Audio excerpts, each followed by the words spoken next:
Data that are discussed in this video are taken from annual report, presentation, and call transcript available on NSE and BSE website. Investments are subject to market risks. Read all scheme-related documents carefully before investing. Welcome to module 3। ये सबसे important module है इस पूरी training का, क्योंकि यहाँ हम shift करते हैं इंडस्ट्री समझने से इन्वेस्टर की तरह सोचने तक। एंड में तुम जानोगे moats, risks, metrics, valuation lens और फ्रेमवर्क किसी भी ऑटो एंसिलरी स्टॉक को इवैल्यूएट करने के लिए। चलो शुरू करते हैं कॉम्पिटिटिव लैंडस्केप से।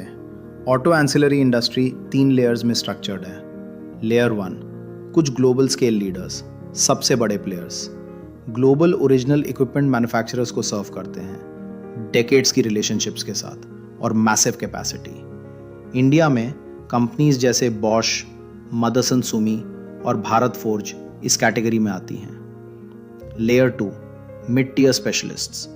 ये कंपनीज फोकस करती हैं नीश कैपेबिलिटीज पर, gear box components, specific electronics, particular forgings. Massive नहीं है लेकिन हाईली प्रॉफिटेबल अपने नीश में।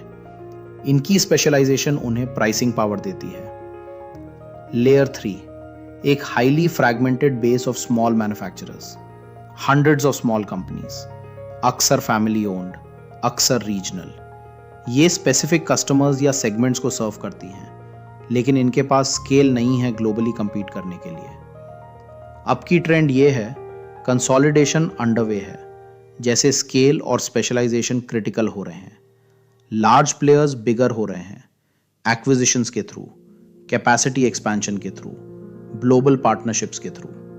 स्मॉलर प्लेयर्स बिना स्केल या स्पेशलाइजेशन के स्क्वीज हो रहे हैं। इन्वेस्टर्स के लिए विनर्स होने वाले हैं फ्यूअर बट बिगर। ट्रैक करो कौन से कंपनीज मार्केट शेयर गेन कर रही हैं, कॉम्पिटिटर्स एक्वायर कर रही हैं, स्पेशलाइज्ड कैपेबिलिटीज बिल्ड कर रही हैं। यही है लॉन्ग टर्म विनर्स। तो इस इंडस्ट्री में एंटर करना कितना ईजी है? ईजी नहीं है। ऑटो एंसिलरीज में स्ट्रॉन्ग एंट्री बैरियर्स हैं, 4 बड़े। Barrier 1 long original equipment manufacturer approval cycles. जब एक एंसिलरी चाहती है एक नई OEM को सप्लाई करना, OEM उन्हें डालता है एक्सटेंसिव वैलिडेशन में, quality testing, reliability testing, production audits, multiple sample submissions. ये प्रोसेस ले सकता है 18 to 36 मंथ्स। एक न्यू एंट्रेंट के लिए ये एक लॉन्ग वेट है बिना किसी रेवेन्यू के। बैरियर 2 सिग्निफिकेंट टूलिंग और रिसर्च एंड डेवलपमेंट इन्वेस्टमेंट्स। हर नया कंपोनेंट कस्टम मोल्ड्स और डाइज रिक्वायर करता है, ये करोड़ में हो सकते हैं, plus R&D investment competitive products design करने के लिए। न्यू एंट्रेंट्स के लिए कैपिटल रिक्वायरमेंट ह्यूज है। बैरियर 3 स्ट्रिंजेंट क्वालिटी और reliability standards. Auto components safety affect करते हैं, brake parts, steering parts, engine parts. अगर ये फेल हो जाए लोग मर सकते हैं। तो OEMs डिमांड करते हैं एक्सट्रीमली हाई क्वालिटी। इन स्टैंडर्ड्स को मीट करना सोफिस्टिकेटेड मैन्युफैक्चरिंग रिक्वायर करता है, क्वालिटी सिस्टम्स और decades of expertise. Barrier 4 high switching costs. एक बार एंसिलरी अप्रूव्ड हो जाए और पार्ट सप्लाई कर रही हो, OEMs इजीली स्विच नहीं करते, क्योंकि स्विचिंग का मतलब है रीवैलिडेशन, रीटूलिंग, रीटेस्टिंग, एक्सपेंसिव और रिस्की। तो एग्जिस्टिंग रिलेशनशिप्स डेकेड्स तक चलती हैं। इन्वेस्टर्स के लिए एग्जिस्टिंग प्लेयर्स प्रोटेक्टेड हैं। एक बार तुम OEM इकोसिस्टम के अंदर हो, तुम्हारे पास एक मॉट है। इसीलिए high quality auto ancillary companies decades तक कंपाउंड कर सकती हैं। और डीप जाते हैं मोड्स में। मोट है एक सस्टेनेबल कॉम्पिटिटिव एडवांटेज जो कंपनी को कंपटीशन से प्रोटेक्ट करता है। ऑटो एंसिलरीज में मोड्स डेवलप होते हैं मल्टीपल डायमेंशंस के थ्रू। 5 की मोड्स देखने के लिए। Mode 1 long term OEM relationships. ये बिल्ड होने में सालों लगते हैं। कंपनीज जिनकी डीप रिलेशनशिप्स हैं मल्टीपल OEMs के अक्रॉस, उनके पास हैं एक स्टेबल रेवेन्यू बेस जो कॉम्पिटिटर्स इजीली डिसरप्ट नहीं कर सकते। Mode 2 technical expertise, proprietary capabilities, specialised manufacturing know how, design patents, process innovations. Technical expertise copy करना मुश्किल है, सालों का इन्वेस्टमेंट लगता है। एक बार बिल्ड हो जाए, यह देता है ड्यूरेबल कॉस्ट या क्वालिटी एडवांटेज। मोट 3, एक्सपोर्ट सर्टिफिकेशंस। ग्लोबल मार्केट्स में एक्सपोर्ट करने के लिए कंपनीज को स्ट्रिक्ट सर्टिफिकेशंस चाहिए। Quality standards, environmental compliance, safety norms, ये इनेबल करते हैं ग्लोबल मार्केट एक्सेस और इजी नहीं है मिलने में। मोट 4, कस्टमर डाइवर्सिफिकेशन। कंपनीज जो सर्व करती हैं मल्टीपल OEMs, मल्टीपल ज्योग्राफीज के अक्रॉस, मल्टीपल सेगमेंट्स के अक्रॉस, कंसंट्रेशन रिस्क रिड्यूस करती हैं। डाइवर्सिफाइड कंपनीज ज्यादा स्टेबल होती हैं, किसी सिंगल कस्टमर को खोने के लिए कम vulnerable. Moat 5, combination of relationships and capability. Relationships combined with capability durable moats create करते हैं। रिलेशनशिप्स अकेले काफी नहीं है, कैपेबिलिटी अकेली काफी नहीं है, कॉम्बिनेशन रियल प्रोटेक्शन क्रिएट करता है। कंपनीज जिनके पास दोनों हैं डेकेड्स तक कंपाउंड कर सकती हैं। तो जब तुम एनालाइज करते हो एक ऑटो एंसिलरी स्टॉक, दोनों देखो। अब सवाल फ्लिप करते हैं, क्या गलत हो सकता है? ऑटो एंसिलरीज फेस करते हैं 4 main risks. Risk 1, auto slow downs. जब नई व्हीकल सेल्स स्लो होती हैं, वॉल्यूम्स ड्रॉप होते हैं और प्राइसिंग वीकन होती है। OEMs हार्डर नेगोशिएट करते हैं जब उनकी डिमांड वीक होती है। एक severe auto slow down ancillary profits को क्रश कर सकता है एक सिंगल क्वार्टर में। Risk 2, commodity inflation. जब स्टील, एल्यूमिनियम या पॉलीमर्स शार्पली स्पाइक करते हैं, मार्जिन्स कंप्रेस होते हैं, specially before prices pass through हो पाए। यह है classic margin lag risk. Risk 3, customer concentration. अगर एक एंसिलरी कंपनी 60 या 70% रेवेन्यू एक सिंगल OEM से ले रही है, ये रिस्की है। अगर वो OEM सप्लायर्स शिफ्ट करें, एंसिलरी सीवियरली सफ़र करती हैं। एक diversified customer base much safer है। Risk 4, technology obsolescence. ये एक लॉन्ग टर्म रिस्क है। अगर एक कंपनी ऐसे पार्ट्स बनाती हैं जो फेज आउट हो जाएं EVs या दूसरे शिफ्ट्स की वजह से, उसका बिजनेस सिकुड़ जाता है। कंपनीज जो अडेप्ट नहीं करती स्लोली डिक्लाइन फेस करती हैं। अब की इनसाइट ये है, execution risk often exceeds demand risk. Bigger threat एक एंसिलरी कंपनी को स्लोइंग डिमांड नहीं है, ये है poor execution, bad capex decisions, slow technology adoption, weak quality management, poor customer relationships. ये एग्जीक्यूशन इश्यूज एंसिलरी स्टॉक्स को मार देते हैं। ग्रोइंग मार्केट्स में भी तो हमेशा इवैल्यूएट करो मैनेजमेंट का एग्जीक्यूशन ट्रैक रिकॉर्ड, ये किसी भी और फैक्टर से ज़्यादा मैटर करता है। अब समझते हैं कैश फ्लो प्रोफाइल। कैरेक्टरिस्टिक 1, ये बिजनेसेस वर्किंग कैपिटल इंटेंसिव हैं। वर्किंग कैपिटल है वो कैश जो टाइड होता है इन्वेंट्री और रिसीवेबल्स में। इन्वेंट्री क्योंकि एंसिलरीज को होल्ड करना पड़ता है large stocks of raw materials और फिनिश्ड कंपोनेंट्स। रिसीवेबल्स क्योंकि OEMs टिपिकली पे करते हैं 60 to 90 डेज डिलीवरी के बाद, तो बहुत सारा कैश कॉन्स्टेंटली टाइड अप रहता है। कंपनीज जो मैनेज करती हैं वर्किंग कैपिटल अच्छे से, उनके शॉर्टर कैश साइकिल्स होते हैं, बेटर लिक्विडिटी और स्ट्रॉन्गर रिटर्न्स। कंपनीज जो नहीं करती कैश फ्लो प्रॉब्लम्स में फंसती हैं। Characteristic 2, cash flows strengthen during up cycles. जब ऑटो डिमांड राइज होती है, वॉल्यूम्स ऊपर जाते हैं, मार्जिन्स इंप्रूव होते हैं, कैश फ्लो स्ट्रेंथन होता है। अपसाइकल क्वार्टर्स वो वक्त होते हैं जब ये कंपनीज पैसा प्रिंट करती हैं। Characteristic 3, free cash flow FCF improve होता है कैपेक्स फेजेस के बाद, जब यूटिलाइजेशन इंक्रीज होता है। हैवी कैपेक्स के during free cash flow weak होता है। कैपेक्स के बाद जब कैपेसिटी यूटिलाइज्ड होती है, free cash flow rapidly expand होता है। तो कैपेक्स का टाइमिंग बहुत मैटर करता है। अब की इंसाइट ये है, कैश डिसिप्लिन क्रिटिकल है लॉन्ग टर्म वैल्यू क्रिएशन के लिए। स्ट्रॉन्ग कैश जनरेशन काफ़ी नहीं है, कंपनीज को भी कैश वाइजली डिप्लॉय करना पड़ता है, री इन्वेस्टिंग फॉर ग्रोथ के थ्रू, डेट रिड्यूस करके या शेयर होल्डर्स को रिटर्न करके।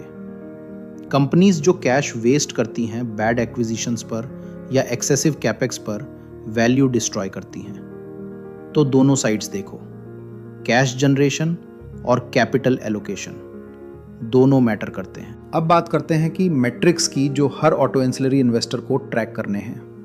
5 इंपॉर्टेंट। Metric 1, revenue growth. ये मॉनिटर करता है वॉल्यूम और प्राइसिंग ट्रेंड्स। स्ट्रॉन्ग ग्रोथ मतलब कंपनी शेयर गेन कर रही है या इंडस्ट्री एक्सपैंड हो रही है। वीक ग्रोथ इन्वेस्टिगेशन मांगती है। Metric 2, earnings before interest, taxes, depreciation and amortisation. EBITDA margin. EBITDA margin बताती है कंपनी कितना ऑपरेटिंग प्रॉफिट कमाती है हर 100 रुपए के सेल्स पर। यह रिफ्लेक्ट करती है प्रॉफिटेबिलिटी और कॉस्ट कंट्रोल। अगर ईबिटा मार्जिन राइज हो रही है मतलब बिजनेस इंप्रूव हो रहा है, अगर गिर रही है मतलब कॉस्ट्स ज़्यादा फास्ट राइज हो रही हैं या प्राइसिंग पावर वीकन हो रही है। Metric 3, return on capital employed, ROCE। ROCE बताती है कंपनी अपना कैपिटल कितना एफिशिएंटली यूज करती है। एक हाई ROCE मतलब स्ट्रॉन्ग रिटर्न्स हर रुपए इन्वेस्टेड पर। एक लो ROCE मतलब बिजनेस कैपिटल हैवी है बिना इनफ पे ऑफ के। Metric 4, export share. Higher export share मतलब इंडियन साइकिल पर लोअर डिपेंडेंस और ग्लोबल ग्रोथ तक एक्सेस। Metric 5, client diversification. ये मेजर करता है कॉन्सेंट्रेशन रिस्क। कंपनीज जो 10 OE एम्स को सर्व करती हैं मच सेफर हैं 2 OE एम्स सर्व करने वाली कंपनीज से। अब की इंसाइट ये है, ROCE is single most important quality indicator है। एक कंसिस्टेंटली हाई ROCE साइकिल्स के अक्रॉस एक क्वालिटी बिजनेस सिग्नल करता है। एक कंसिस्टेंटली लो ROCE एक वीक बिजनेस सिग्नल करता है। इतना सिंपल है। अब एक बात है सटल लेकिन पावरफुल। प्रोडक्ट मिक्स डिटरमिन करता है मार्जिन प्रोफाइल्स। जैसे प्रोडक्ट्स एक कंपनी बनाती है वो सीधा ड्राइव करते हैं उसकी profitability. 2 extreme examples. Example 1, commodity component manufacturers. Basic mechanical parts, forgings, castings, standard fittings. बहुत सारी competition, limited differentiation, pricing pressure, margins typically lower होते हैं। ईबिटा मार्जिन्स अराउंड 10 to 12%, कभी और भी कम। ये कंपनी सर्वाइव करती हैं वॉल्यूम्स पर, प्राइसिंग पावर पर नहीं। Example 2, technology heavy companies, complex systems, electronic control units, sensors, software driven modules, specialised assemblies. Replicate करना मुश्किल, pricing power strong, switching costs high. EBITDA margins of 18, 20, even 25%. ये companies command करती हैं premium valuations. तो जब तुम एनालाइज करते हो एक ऑटो एंसिलरी स्टॉक, सबसे पहला सवाल ये है, ये कौन से प्रोडक्ट्स बनाते हैं, कमोडिटी या टेक्नोलॉजी हैवी? जवाब सब कुछ डिटरमाइन करता है। Margin profile, growth profile, valuation lens, long term potential. ये है सबसे क्लीनिएस्ट मेंटल शॉर्टकट्स में से एक इस सेक्टर में। और डीप जाते हैं ROCE में, क्योंकि return on capital employed single best measure है बिजनेस क्वालिटी का इस इंडस्ट्री में। ROCE रिफ्लेक्ट करती है 2 चीजें। Reflection 1, execution strength. एक हाई ROCE मतलब कंपनी ऑपरेशंस एफिशिएंटली चला रही है, low waste, strong working capital management, smart capacity utilisation, disciplined execution के साइंस। Reflection 2, business quality. एक हाई ROCE भी रिफ्लेक्ट करता है बिजनेस की structural quality, strong moats, pricing power, asset efficiency. जब दोनों साथ आते हैं हाई ROCE मिलता है। तो एक हाई ROCE मतलब कंपनी जानती है पैसा कैसे बनाए अपने एसेट्स के साथ। एक लो ROCE मतलब कंपनी कैपिटल इन्वेस्ट कर रही है बिना इनफ रिटर्न अर्न किए, एक रेड फ्लैग। अब क्रिटिकल बेंचमार्क ये है, sustained ROCE above 20% strong business quality signal करता है। सिर्फ एक गुड ईयर नहीं, सस्टेन्ड मल्टीपल ईयर्स के अक्रॉस। ये कंपनी सालों तक वेल्थ कंपाउंड करती हैं, तो हमेशा देखो ROCE ट्रेंड्स, सिर्फ करंट ROCE नहीं, 3 से 5 साल का कंसिस्टेंट ROCE रियल स्टोरी बताता है। अब वैल्यूएशन की बात करते हैं। यहाँ ज्यादा इन्वेस्टर्स गलत करते हैं साइक्लिकल सेक्टर्स में। Auto ancillary valuation requires a cyclical approach. तुम इन कंपनीज को वैल्यू नहीं कर सकते एक स्टेबल नॉन सिक्लिकल बिजनेस की तरह। 3 की principles. Principle 1, companies should be valued through the cycle, not at peak earnings.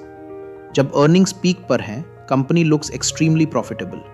Stock cheap दिखता है करंट बेसिस पर, लेकिन ये पीक अर्निंग्स है। नेक्स्ट डाउन साइकिल में अर्निंग्स गिर जाएंगी और जो स्टॉक चीप दिख रहा था एक्सपेंसिव दिखेगा। तो हमेशा वैल्यू करो average earnings across a cycle पर, लेटेस्ट पीक पर नहीं। Principle 2, technology and export focused players deserve premium multiples. ये कंपनीज स्ट्रक्चरल ग्रोथ टेलविंड्स रखती हैं, साइक्लिकल डिमांड पर कम dependent. Higher margins, higher quality earnings, तो मार्केट करेक्टली उन्हें प्रीमियम वैल्यूएशंस देता है। Principle 3, avoid overpaying during cyclical highs. जब ऑटो सेक्टर बूम कर रहा है, एंसिलरी स्टॉक्स हाई मल्टीपल्स पर ट्रेड करते हैं। टेम्पटेशन होती है बाय करने की, लेकिन तब ही नेक्स्ट डाउनटर्न क्लोजर होता है। डिसिप्लिन मतलब रैली चेज नहीं करना। Synthesis, cycle awareness combined with quality assessment better investment decisions तक ले जाता है। Cycle awareness without quality cheap junk देता है। Quality without cycle awareness overpay करवाता है। बेस्ट डिसीजंस तब आते हैं जब तुम ढूंढते हो high quality companies attractive points in the cycle पर। यही स्वीट स्पॉट है। तो कौन से वैल्यूएशन मेट्रिक्स एक्चुअली यूज करने हैं? 2 main. Metric 1, price to earnings ratio, PE। सबसे commonly used valuation metric. PE reflect करता है अर्निंग्स पावर इकोनॉमिक साइकिल के अक्रॉस। PE से तुम कंपनीज के PE आपस में कंपेयर कर सकते हो और करंट PE को हिस्टोरिकल PE के साथ कंपेयर करके देख सकते हो कि स्टॉक एक्सपेंसिव है या चीप। लेकिन एक कैच है, क्योंकि ऑटो एंसिलरीज साइक्लिकल इंडस्ट्रीज में ऑपरेट करती हैं, PE रेशियोज बिहेव करते हैं काउंटर इंट्यूटिवली।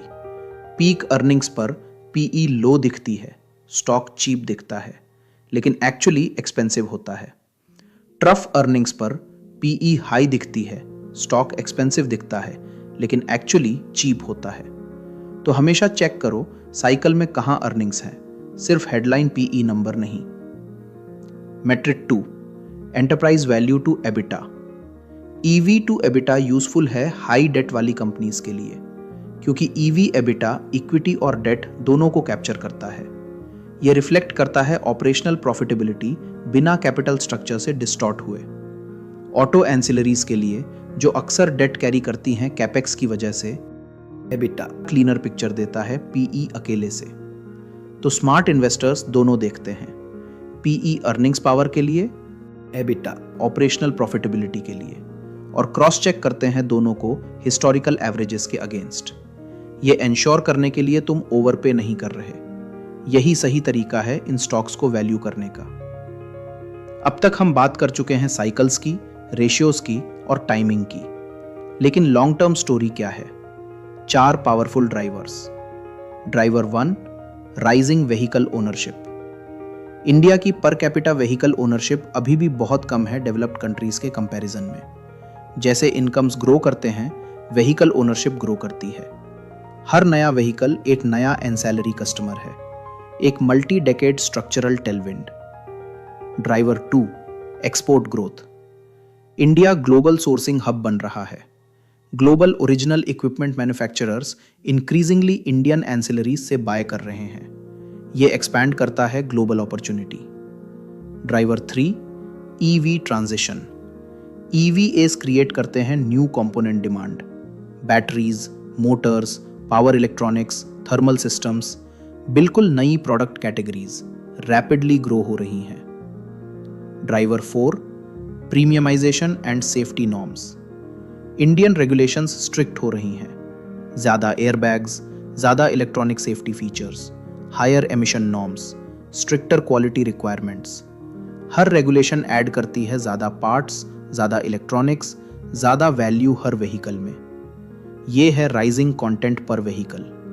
भले व्हीकल वॉल्यूम्स फ्लैट रह जाएं, एंसिलरी रेवेन्यू ग्रो करती है क्योंकि हर व्हीकल ज़्यादा पार्ट्स यूज़ करता है। ये 4 ड्राइवर्स हैं स्ट्रक्चरल टेलविंड्स जो इंटैक्ट रहते हैं। भले short term cycles ups and downs में हो, लॉन्ग टर्म डायरेक्शन ऊपर है। फाउंडेशन है कंपाउंडर थिंकिंग का ऑटो एंसिलरी इन्वेस्टिंग में। सब मिला के समझते हैं। Take away 1, auto ancillaries essential हैं ऑटोमोटिव वैल्यू चेन के लिए। इनके बिना कोई व्हीकल नहीं बनता।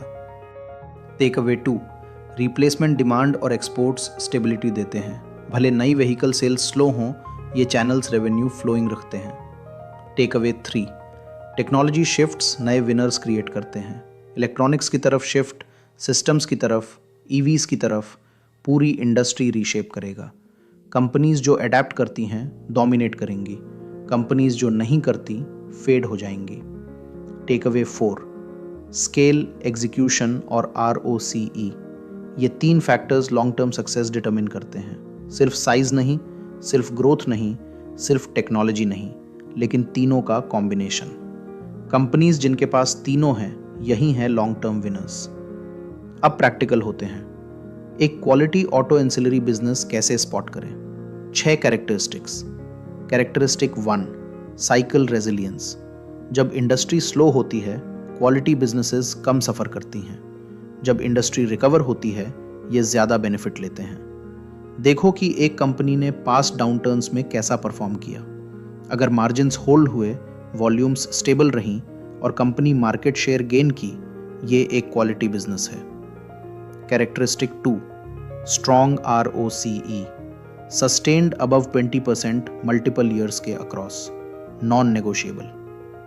Characteristic 3, customer diversification. एक diverse customer base concentration risk reduce करता है। मल्टीपल OE एम्स, मल्टीपल ज्योग्राफीज, मल्टीपल सेगमेंट्स, ज़्यादा डाइवर्सिफाइड, ज़्यादा safe business. Characteristic 4, export presence. ये देता है ज्योग्राफिक डाइवर्सिफिकेशन और higher quality earnings.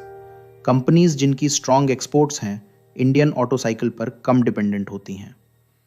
Characteristic 5, technology capability. एक शिफ्टिंग वर्ल्ड में कंपनीज जो बिल्ड करती हैं electronic capabilities, EV related capabilities, software driven capabilities, अगले दशक में डोमिनेट करेंगी। Characteristic 6, management quality. सबसे underrated factor. Strong management ensure करती है कैपिटल वाइजली एलोकेट हो रहा है, कैपेक्स सही वक्त पर हो रहा है, एक्विजिशंस स्मार्ट हैं, रिस्क्स प्रॉपरली मैनेज हो रहे हैं। तुम्हारे पास एक ग्रेट इंडस्ट्री हो सकती है, एक ग्रेट मॉट, एक ग्रेट प्रोडक्ट, लेकिन वीक मैनेजमेंट सब कुछ डिस्ट्रॉय कर सकती है। हमेशा इवैल्यूएट करो मैनेजमेंट ट्रैक रिकॉर्ड। कंपनीज जो पाँचों पर अच्छा स्कोर करती हैं, यही हैं क्वालिटी बिजनेसेस। अब टाइमिंग की बात करते हैं, क्योंकि साइकिलिकल सेक्टर्स में कब तुम बाय करते हो उतना ही मैटर करता है जितना कि क्या बाय करते हो। साइकिल के 3 phases. Phase 1, downturns. Auto sector slow हो रहा है, वॉल्यूम्स वीक हैं, मार्जिन्स कंप्रेस्ड हैं, सेंटिमेंट पुअर है, ज़्यादा इन्वेस्टर्स भाग रहे हैं। लेकिन ट्रुथ ये है, बेस्ट अपॉर्चुनिटीज़ अक्सर इमर्ज करती हैं डाउनटर्न्स में। क्वालिटी स्टॉक्स पनिश होते हैं वीक स्टॉक्स के साथ, वैल्यूएशंस अट्रैक्टिव हो जाती हैं। पेशेंट इन्वेस्टर्स जो क्वालिटी स्टॉक्स बाय करते हैं डाउनटर्न्स में, सबसे ज़्यादा पैसा बनाते हैं अगले साइकिल में। Phase 2, recovery phases. Auto sector recover करना शुरू करता है, वॉल्यूम्स पिकअप होते हैं, मार्जिन्स एक्सपैंड करना शुरू करते हैं, सेंटिमेंट इंप्रूव होता है, स्टॉक्स ऑलरेडी मूव हो चुके हैं, लेकिन रैली में और रूम है, एक moderate opportunity. Phase 3, peak cycles. Auto sector boom कर रहा है, मार्जिन्स रिकॉर्ड हाइस पर, वैल्यूएशंस स्ट्रेच्ड, सब बुलिश, हाईएस्ट रिस्क फेज। तुम बाय कर रहे हो पीक अर्निंग्स पर, हाई वैल्यूएशंस पर। नेक्स्ट डाउनटर्न नेक्स्ट अपसाइकिल से क्लोजर है। नाउ की इनसाइट ये है, साइकिल अवेयरनेस परफेक्ट टाइमिंग के बारे में नहीं है। तुम एग्जैक्ट बॉटम कैच नहीं करोगे, लेकिन तुम अवॉइड कर सकते हो टॉप पर बाइंग, इतना काफ़ी है। अगर तुम systematically peak cycle buying avoid करते हो और लीन करते हो डाउनटर्न या रिकवरी बाइंग की तरफ, तुम आउट परफॉर्म करोगे ज़्यादा इन्वेस्टर्स को इस सेक्टर में। अब सब मिलके आते हैं एक कंप्लीट फ्रेमवर्क पर। अपना auto and salary watch list कैसे बिल्ड करें, 5 steps. Step 1, screen for quality. Filter करो स्ट्रॉन्ग ROCE के लिए, हेल्दी प्रॉफिटेबिलिटी, लो डेट। यह है तुम्हारा बेसिक क्वालिटी फिल्टर। रिजेक्ट करो जो भी फेल हो। यह स्टेप अकेले ज़्यादा वीक नेम्स एलिमिनेट कर देगा। Step 2, assess positioning. Shortlisted companies के लिए 3 चीज़ें देखो: टेक्नोलॉजी कंटेंट, मैकेनिकल या इलेक्ट्रॉनिक, एक्सपोर्ट शेयर, कितना रेवेन्यू एक्सपोर्ट से आता है, डाइवर्सिफिकेशन, कितने कस्टमर्स, कितने सेगमेंट्स, कितनी geographies. Step 3, evaluate management. Past 5 to 10 years देखो, क्या मैनेजमेंट ने कंसिस्टेंट ग्रोथ डिलीवर किया, कैपिटल वाइजली एलोकेट किया, वैल्यू डिस्ट्रॉइंग एक्विजिशंस अवॉइड किया। ट्रैक रिकॉर्ड सब कुछ बताता है। Step 4, monitor sector indicators. 3 चीज़ें कंटिन्यूसली ट्रैक करो: auto volumes, raw material prices, capacity utilisation. ये 3 इंडिकेटर्स तुम्हें साइकिल डायरेक्शन देते हैं। Step 5, wait patiently for attractive entry valuations. सबसे हार्डेस्ट स्टेप। ज़्यादा इन्वेस्टर्स यहाँ फेल होते हैं। ये अभी बाय करना चाहते हैं, लेकिन वैल्यूएशन सही नहीं होती। डिसिप्लिन मतलब वेटिंग, कभी मंथ्स के लिए, कभी ईयर्स के लिए। लेकिन जब वैल्यूएशंस अलाइन हो जाती हैं क्वालिटी के साथ, तब वेल्थ क्रिएट होती है। तो पेशेंस है तुम्हारी edge, use it. Long term outlook के साथ क्लोज करता हूँ। इंडियन ऑटो एंसिलरी सेक्टर देता है compelling long term opportunities discipline investors के लिए। सेक्टर प्रोजेक्टेड है ग्रो करने के लिए approximately 10% compound annual growth rate CAGR पर। CAGR एवरेज ग्रोथ रेट है मल्टीपल ईयर्स के अक्रॉस। तो 10% CAGR मतलब सेक्टर ग्रो करता है about 10% every year on average decade के अक्रॉस। मार्केट साइज पहुंच सकता है $200 बिलियन 2030 तक, रफली 16 to 17 लाख करोड़ रुपीस। सबसे बड़े मैन्युफैक्चरिंग सेक्टर्स में से एक इंडियन इकोनॉमी में। एक्सपोर्ट्स कंट्रीब्यूट कर सकते हैं अबाउट 25%। सेक्टर रेवेन्यू का 1/4 ग्लोबल मार्केट से आएगा, करंट लेवल से ऊपर। तो तुम्हारे पास है एक structurally growing sector, massive market size, rising export share. अब final synthesis. Quality businesses in cyclical sectors combine करती हैं structural growth periodic valuation opportunities के साथ। तुम्हें चूज नहीं करना ग्रोथ और वैल्यू के बीच। ऑटो एंसिलरी सेक्टर दोनों ऑफर करता है। बिल्ड नॉलेज, इंडस्ट्री डीपली समझो, मेट्रिक्स ट्रैक करो, साइकिल जानो, मेंटेन डिसिप्लिन, रैलीज चेज मत करो, डाउन टर्न्स में पैनिक मत करो, अपने फ्रेमवर्क पर स्टिक रहो, इन्वेस्ट पेशेंटली। वेल्थ इस सेक्टर में मंथ्स में नहीं बनती, ये बनती है साइकिल्स के अक्रॉस, ईयर्स के अक्रॉस, डेकेड्स के अक्रॉस। अगर तुम लॉन्ग टर्म सोच सकते हो और पेशेंस के साथ एक्ट कर सकते हो, रिवॉर्ड्स एक्सेप्शनल हो सकते हैं। तो ये था हमारा deep dive Indian auto ancillary industry में। तुम अब समझ चुके हो ये इंडस्ट्री कैसे काम करती है, कंपनीज पैसा कैसे कमाती हैं, मार्जिन साइकिल्स में क्यों मूव करते हैं, ईवी ट्रांजिशन कैसे रीशेप कर रहा है, और किसी भी स्टॉक को जीरो से कैसे इवैल्यूएट करना है। अगले ट्रेनिंग में हम एक और सेक्टर ब्रेक करेंगे इसी तरीके से, सिंपल, स्ट्रक्चर्ड, क्लियर। तो अगर तुम सीरियस हो मार्केट समझने के बारे में, सिर्फ फॉलो करने के बारे में नहीं, सब्सक्राइब करो, बेल आइकन दबाओ, और मैं मिलता हूं अगले मॉड्यूल में।